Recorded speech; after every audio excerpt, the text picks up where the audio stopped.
बिस्मिल्लाहिर्रहमानिर्रहीम। लाखों करोड़ों दुरूदो सलाम मोहम्मद मुस्तफ़ा सल्लल्लाहु अलैहि वसल्लम और आले मोहम्मद पर। मैं हूँ उमर दराज गोंदल।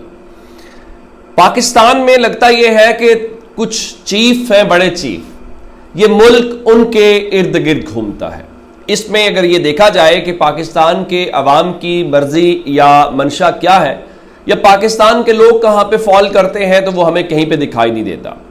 और फिर जो बड़े बड़े मनसबों में बैठे हुए चीफ्स हैं, उनकी अपनी तरजीहात है। यानी पाकिस्तान के अंदर क्या हो रहा है, इंसानी हुकूक की क्या पामाली है। मैं अभी एक वीडियो देख रहा था कि छोटी बच्चियां हैं जिनके वालिद फौजी हिरासत में हैं, और उनकी मुलाकात या जो भी मंजर था। अब इतना अरसा हो गया कि लोग फौजी हिरासत में हैं, ये तय नहीं हो पा रहा कि उनका ट्रायल फौज के तरीक़ाकार के मुताबिक होना है या फिर सिविलियन अदालतों में होना है। लेकिन ये हो या ना हो, हमारे चीफ्स को बाकी बहुत काम है। अब एक बड़े चीफ ने एक चिट्ठी लिखी है, और अंदाज़ा लगाइए, जिस मुल्क के अंदर इतने संजीदा मामलात ज़ेर बहस हों और इलेक्शंस के ऊपर सवालात हों, इंसानी हुकूक की पामाली के ऊपर सवालात हों, लोग घरों से उठाए जाते हों। ईद पे भी कोयटा में लापता अफराद जो हैं, उनके जो घर वाले हैं, वो बेचारे ईद वाले दिन भी वहाँ पे एहतजाज कर रहे थे, रैली निकाल रहे थे। अल्लाह ताला किसी को ये मौका ना दिखाए या किसी के घर में कोई लापता ना हो जाए। जबरी गुमशुदगी कत्ल से बड़ा जुर्म है। अब मैं आपको बताना ये चाहता हूँ कि ये बड़े चीफ साहब कौन हैं। ये बड़े चीफ साहब वही हैं जिनके सामने इमरान खान उनकी अदालत में उनके सामने बताते हैं कि जनाब अली जो जेल है उसको सिविलियन इंतज़ामिया नहीं चला रही, उसको फलां मौसूफ चला रहे हैं, और एक वन विंडो ऑपरेशन चल रहा है। वो कहते हैं तो इस तरह हो जाता है, वो कहते हैं तो इस तरह नहीं होता। लेकिन चीफ साहब को ये हिम्मत नहीं पड़ती पूछने की कि वो साहब कैसे चला रहे हैं, उनका जेल से क्या लेना देना है। या चले मैं इसको चेक करवा लेता हूँ, हम इसकी तहकीकात कर लेते हैं, या हुकूमत से जवाब तलब कर लेते हैं। हो सकता है कि आप गलत बयानी कर रहे हों, लेकिन आप हैरान इस बात के ऊपर होंगे कि उनको इस्लामाबाद की एक यूनिवर्सिटी के मामलात के ऊपर ज़रा ज़्यादा मामला है। काजी फायज ईसा साहब की मैं बात कर रहा हूँ, जो चीफ जस्टिस पाकिस्तान है।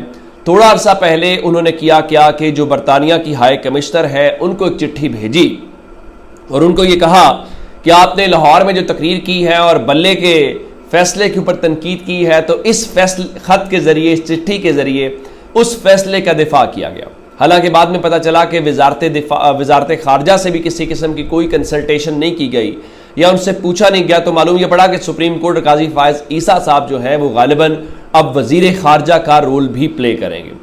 उसके बाद अगला मरहला जो आया, अब एक यूनिवर्सिटी है इस्लामाबाद के अंदर, ज़ाहिर उसमें सऊदी अरब ने वो बनवाई है या उसके फंडिंग वहाँ पे है।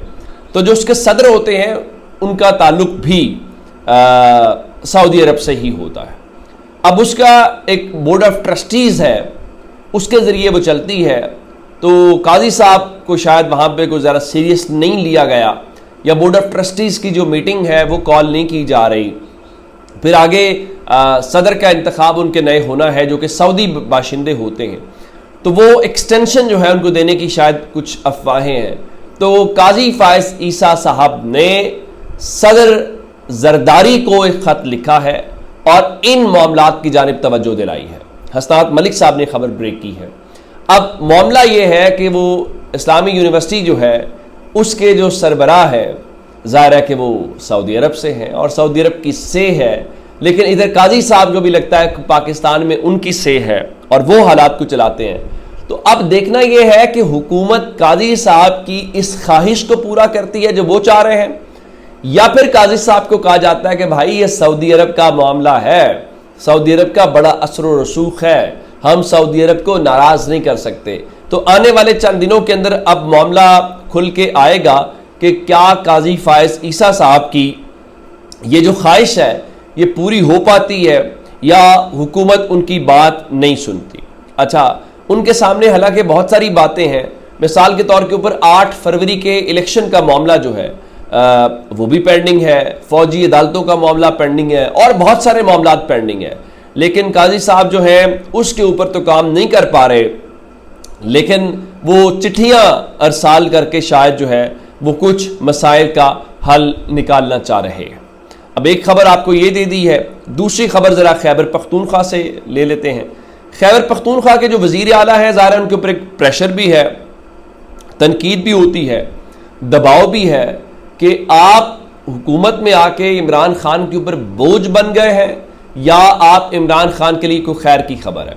انہوں نے ادھر وزیر توانائی لغاری صاحب سے ملاقات کی، محسن نقوی سے ملاقات کی، پریس کانفرنس کی اور کہا کہ دیکھیں ہمارا مسئلہ بجلی کے بل ہیں، اگر وہ حل نہیں ہوگا تو پھر ہم دیکھیں گے۔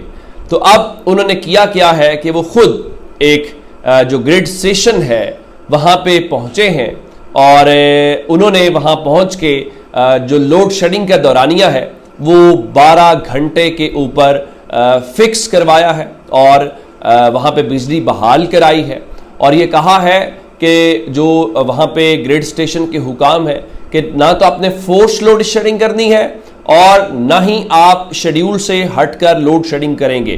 پھر انہوں نے یہ کہا ہے کہ جو خیبر پختونخوا کی حکومت ہے یا پولیس ہے وہ وابڈا کے کہنے کے اوپر مقدمہ درج نہیں کرے گی، لیکن ہاں کسی کو بھی وابڈا املاک کو نقصان پہنچانے کی اجازت جو ہے وہ نہیں دی جائے گی۔ تو 12 گھنٹے کی وہ بات کر رہے ہیں اور ڈیرا گریڈ اسٹیشن جو ہے وہاں سے انہوں نے بجلی جو ہے وہ بحال کر دی ہے، اور صرف انہوں نے یہاں تک بات نہیں کی بلکہ اس کے ساتھ انہوں نے یہ بھی کہا ہے کہ جو خیبر پختونخوا کے تمام اراکین اسمبلی ہیں وہ اگر 12 گھنٹے سے زائد لوڈ شیڈنگ ہو تو خود گریڈ اسٹیشن جا کر بجلی کو بحال کر دیں اور جو لوڈ شیڈنگ ہے اس کو کنٹرول کیا جائے۔ پھر انہوں نے یہ بتایا ہے کہ وہ قدم کیوں اٹھا رہے ہیں، کیا یہ صوبہ کی بغاوت تصور کی جائے گی؟ انہوں نے یہ کہا ہے کہ جو وزیر توانائی اویس لغاری ہیں، میں نے ان کو فون کیا ہے اور انہوں نے فون نہیں اٹھایا، تو اس کا مطلب ہے اب ہم بھی آزاد ہیں اور تم بھی آزاد ہو۔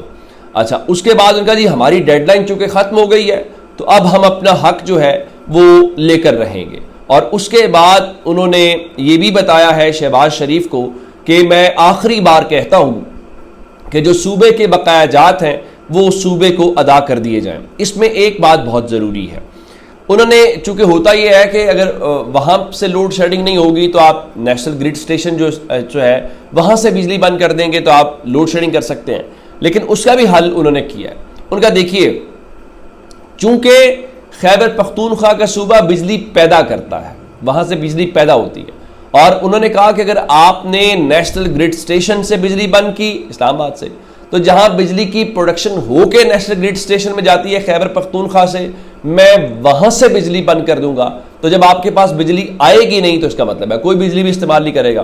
اب اس کا مطلب ہے کہ اس میں تصادم بھی ہو سکتا ہے، اس میں گڑبڑ بھی ہو سکتی ہے، اور اس میں وہ کہہ رہے ہیں کہ آپ کو ہمارے ساتھ بیٹھنا پڑے گا، آپ کو ہماری بات سننی پڑے گی، آپ ایسا نہیں کر سکتے۔ ایک انہوں نے شہباز شریف کو اور پیغام دیا ہے، جس طرح ان کا نا کہ میں آخری وارننگ دے رہا ہوں کہ ہمارے بقایا جات ادا کرو، تو انہوں نے کہا دیکھیے اگر آپ خیبر پختونخوا کے پیسے واپس نہیں کریں گے یا پیسے نہیں دیں گے تو پھر میں IMF کو تمام چیزیں واضح انداز میں بتا دوں گا۔ کیا بتاؤں گا؟ ان کا دیکھیے میں IMF کو یہ بتاؤں گا کہ یہ ہمارے نام کے اوپر آپ سے پیسہ لیتے ہیں، اور اگر ہم امپلیمنٹیشن نہیں کریں گے تو یہ آپ کو پیسہ اکٹھا کہاں سے کر کے دیں گے، اور یہ ہمارے ساتھ ہی 2 نمبری کرتے ہیں۔ تو ان کا اب کوئی بھول بھی نہ رہے، اور پھر انہوں نے کہا یہ بھی نہیں ہے کہ میں اپنے صوبے میں بیٹھ کے بات کر رہا ہوں، میں اسلام آباد آؤں گا اور اسلام آباد آ کے میں وہاں پہ بھی یہی کچھ کروں گا اور کہوں گا۔ تو اس کا مطلب ہے آنے والے دنوں کے اندر اب ٹیمپریچر آپ کو عید چونکہ گزر گئی ہے بڑھتا ہوا دکھائی دے رہا ہے، اب جمعہ ہے 21 جون کو، سوال ہے کہ 21 جون جمعے کو پاکستان تحریک انصاف کیا کرنے جا رہی ہے یا ملک میں کیا ہونے جا رہا ہے۔ پاکستان تحریک انصاف نے 21 جون کو جمعے کے روز ملک بھر میں احتجاجی مظاہروں کی کال دے دی ہے کہ ملک گیر پرامن مظاہرے جو ہے وہ کیے جائیں، اور اس کا جو مقصد ہے وہ عمران خان کی رہائی ہے۔ اور پاکستان تحریک انصاف کا جو آفیشیل ٹویٹر ہینڈل ہے وہاں سے بھی پروٹیسٹ آن فرائیڈے کا ہیش ٹیگ استعمال کیا گیا ہے، اور وہاں پہ لکھا گیا ہے کہ میرے پاکستانیوں آپ سب تیار ہیں، 21 جون نکلو اپنے بہتر کل کے لیے۔ اصل بات یہ ہے کہ اب عید گزر گئی ہے، اور عید کے بعد چونکہ دما دم مسک اندر ہونا ہے اور یہ مذاکرات والا اور ساری باتیں جو ہیں، تو اب اس کا جو ماحول ہے وہ بننا شروع ہو گیا ہے، اس کا آغاز 21 تاریخ سے ہو رہا ہے۔ تو اب تک کی اپڈیٹ سے اپنا بہت سارا خیال رکھیے گا۔ خدا حافظ۔